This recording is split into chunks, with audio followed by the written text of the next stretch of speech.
Kitab Yunus merupakan kisah pemberontakan seorang nabi yang membenci Allah karena mengasihi musuh-musuhnya. Kitab Yunus ini unik di antara kitab para nabi di Perjanjian Lama, yang biasanya merupakan kumpulan firman Allah yang diucapkan melalui para nabi. Tetapi kitab Yunus tidak berfokus pada perkataan nabi, melainkan pada kisah tentang seorang nabi yang sangat kejam dan buruk. Yunus pernah muncul dalam kisah lain di Perjanjian Lama, yaitu pada masa pemerintahan Yerobeam kedua, salah seorang raja Israel yang paling jahat. Yunus pernah bernubuat demi kesenangan raja dan berjanji bahwa raja akan memenangkan pertempuran dan mendapatkan kembali wilayahnya di perbatasan utara Israel. Nah, penting untuk kita ketahui bahwa Nabi Amos juga menentang Yerobeam, dan melalui Amos, Allah membalikkan nubuatan Yunus sehingga Yerobeam kehilangan semua wilayah tersebut karena begitu jahatnya dia.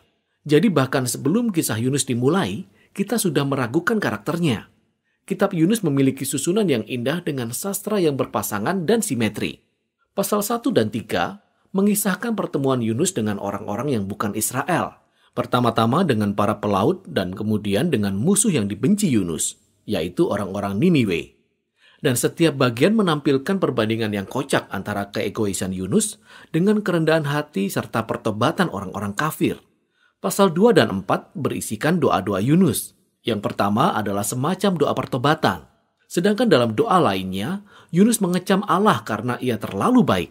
Nah, susunan yang rinci dari kitab ini dipadukan dengan gaya narasi yang sangat unik. Kisah ini dipenuhi dengan tipe-tipe karakter yang ironisnya merupakan kebalikan dari yang kita pikirkan.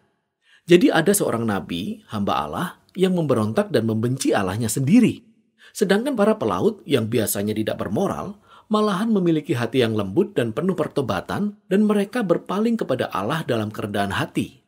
Dan raja dari kerajaan yang paling kuat dan kejam di muka bumi ini malah merendahkan dirinya di hadapan Allah akibat khotbah Yunus yang hanya 5 kata. Bahkan lembu sapi milik raja pun bertobat. Kisah ini cocok dengan apa yang saat ini kita sebut sebagai satir atau sindiran, yang mengisahkan tentang tokoh-tokoh terkenal yang berada dalam keadaan ekstrim, dan dengan humor dan ironi, mereka mencela kebodohan dan kelemahan dalam karakter mereka. Mari kita pelajari lebih dalam, dan kita akan melihat bagaimana semua bagian ini dapat saling melengkapi. Kisah ini dimulai saat Allah memanggil Yunus dan menugaskannya untuk berseru melawan kejahatan dan ketidakadilan di Niniwe, ibu kota kerajaan Asyur, musuh bebuyutan Israel. Tetapi bukannya ia pergi ke timur, ke Niniwe, ia malah pergi ke arah yang berlawanan.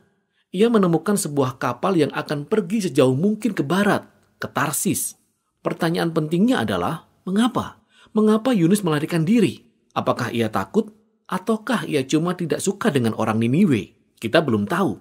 Jadi hamba Allah ini mencoba melarikan diri dari Allah dengan menaiki kapal yang penuh dengan pelaut-pelaut kafir. Ia turun ke bagian kapal paling bawah lalu tertidur dengan nyenyak. Maka Allah mengirimkan badai besar untuk membangunkan nabinya. Sementara ironisnya, para pelaut di atas kapal itu sepenuhnya terjaga dan sadar akan apa yang sedang terjadi. Mereka dapat melihat kuasa Allah yang sedang bekerja saat itu. Jadi mereka membuang undi dan mendapati bahwa Yunuslah penyebabnya. Jadi mereka meminta Yunus untuk memberikan penjelasan dan Yunus mengucapkan berbagai omong kosong tentang agama. Ia berkata, "Ya, aku seorang Ibrani dan aku menyembah Tuhan, Allah yang menjadikan lautan dan daratan." Lucu bukan? Apakah Yunus sedemikian bodohnya sehingga ia melarikan diri dari Allah yang menjadikan lautan dan daratan dengan naik kapal? Dan ketika para pelaut bertanya kepada Yunus, apa yang harus mereka lakukan? Ia berkata, "Campakkanlah aku ke dalam laut." Pada awalnya sih ini kelihatan sangat mulia, sampai kita menyadari bahwa sebenarnya ini merupakan tindakan Yunus yang paling egois. Iya, mana ada cara lain yang lebih baik untuk menghindar dari Niniwe. Jadi Yunus hendak membuat para pelaut yang tak bersalah ini bertanggung jawab atas kematiannya, dengan cara memaksa mereka agar membunuh dia. Tentu saja mereka enggan dan bahkan mereka bertobat kepada Allah selagi mereka melemparkan Yunus ke laut. Badai pun mereda dan mereka menjadi sangat takut kepada Allah Israel dan mereka sungguh-sungguh menyembah Allah. Tidak seperti Yunus. Namun Allah menggagalkan rencana Yunus untuk melarikan diri dari Niniwe. Selagi Yunus tenggelam, Allah menyiapkan sebuah kuburan yang aneh dan basah untuk dia. Perut seekor ikan besar. Nah, tentu saja dalam keadaan normal Yunus pasti mati. Tetapi dalam kisah ini, semuanya menjadi serba terbalik. Kematian Yunus di dalam air menjadi jalan agar ia hidup kembali. Selagi terjepit di dalam perut ikan, Yunus memanjatkan doanya. Tetapi pada dasarnya ia tidak pernah menyatakan penyesalannya. Meskipun demikian, ia tetap bersyukur kepada Allah yang tidak meninggalkan dia, dan ia berjanji bahwa sejak saat itu ia akan mentaati Allah apapun yang terjadi. Dan Allah menanggapinya dengan kocak. Ikan paus itu memuntahkan Yunus kembali ke daratan. Jadi sekali lagi Allah memerintahkan Yunus untuk pergi dan berseru di Niniwe, dan Yunus taat. Kita tahu bahwa Niniwe adalah kota yang sangat besar. Perlu waktu berhari-hari untuk berjalan menyusurinya. Maka masuklah Yunus ke dalam kota itu sejauh 1 hari perjalanan, dan inilah pesannya. 40 hari lagi, maka Niniwe akan ditunggang balikan. Dalam bahasa Ibrani kalimat ini terdiri dari 5 kata. Khotbahnya sangat singkat dan tidak biasa. Coba perhatikan apa yang tidak disebutkan oleh Yunus.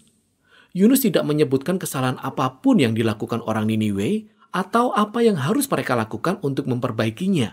Yunus tidak menyebutkan siapa yang akan menunggang balikan mereka, dan yang paling mencolok, Yunus tidak menyebutkan tentang Allah. Apa yang sedang terjadi di sini? Apakah Yunus memang sengaja memberikan informasi yang minim? Ia seperti sedang berusaha menyambut pesannya sendiri, atau ia hendak memastikan kehancuran orang-orang Niniwe. Yunus tidak berusaha melakukan apapun di sini. Apapun motivasinya, rencananya tidak berhasil. Karena tidak lama setelah ia mengucapkan khotbah yang hanya 5 kata ini, Raja Niniwe dan seluruh kota, termasuk semua lembu sapinya, bertobat dalam duka dan duduk di atas abu. Jadi untuk kedua kalinya, para penyembah berhala yang jahat ini menunjukkan bahwa mereka lebih tanggap daripada Nabi Allah sendiri.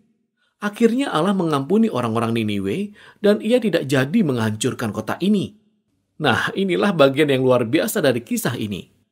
Kata terakhir dari khotbah singkat Yunus, ditunggang balikan. Artinya sama dengan dijungkir balikan. Kata ini bisa berarti kota Niniwe akan dijungkir balikan atau dihancurkan, seperti Sodom dan Gomora. Tetapi bisa juga mengacu pada suatu perubahan seperti sedang dibalikkan dan diubah menjadi sebaliknya. Dan lucunya, kata-kata Yunus benar-benar menjadi kenyataan, tapi tidak seperti yang ia inginkan. Niniwe memang dijungkir balikan, yaitu ketika musuh Yunus ini bertobat dan menemukan belas kasihan Allah. Pasal terakhir dalam kitab ini merangkum semua bagian ini. Yunus sangat marah, lalu ia mengucapkan doanya yang kedua. Pertama-tama dia memberitahu Allah mengapa ia melarikan diri pada pasal pertama.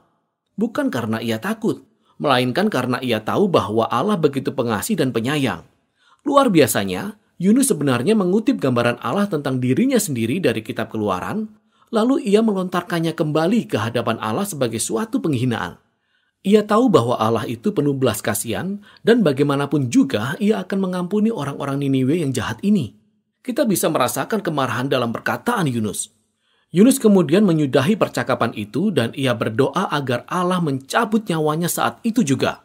Ia lebih baik mati daripada hidup dengan Allah yang mengampuni musuh-musuhnya. Yunus beruntung karena Allah tidak menurutinya. Allah hanya bertanya apakah layak Yunus marah kepada Allah. Yunus mengabaikan pertanyaan Allah dan ia pergi keluar kota untuk berkemah di bukit terdekat. Menunggu apa yang akan terjadi pada kota itu. Bisa saja orang Niniwe bertobat tetapi tetap dihukum Allah. Namun apa yang terjadi kemudian sangatlah aneh. Allah membuat pohon jarak untuk melindungi Yunus dari matahari dan membuatnya sangat senang. Tapi kemudian Allah mendatangkan ulat untuk menggerogoti tanaman itu sehingga Yunus kehilangan tempat berteduh. Dan di sana di bawah terik matahari, Yunus meminta lagi agar Allah mencabut nyawanya. Maka Allah bertanya lagi kepada Yunus, apakah layak Yunus marah? Dan Yunus membalas, aku layak marah sampai mati. Dan inilah kata-kata terakhir Yunus dalam kisah ini. Sedangkan kata-kata terakhir Allah menjadi penutup dari kitab ini. Allah berkata bahwa peristiwa pohon jarak ini merupakan upaya untuk menyadarkan Yunus. Yunus menjadi galau dan emosional hanya karena pohon jarak yang ia nikmati selama sehari. Lalu Allah bertanya kepada Yunus, bukankah manusia lebih berharga daripada pohon jarak?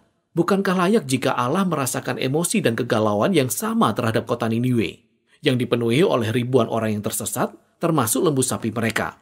Demikianlah akhir dari kitab ini, di mana Allah meminta Yunus mengizinkannya untuk menunjukkan belas kasihannya kepada musuh-musuhnya. Dan apa jawaban Yunus? Jawabannya tidak tertulis dalam kisah ini karena bukan itu intinya.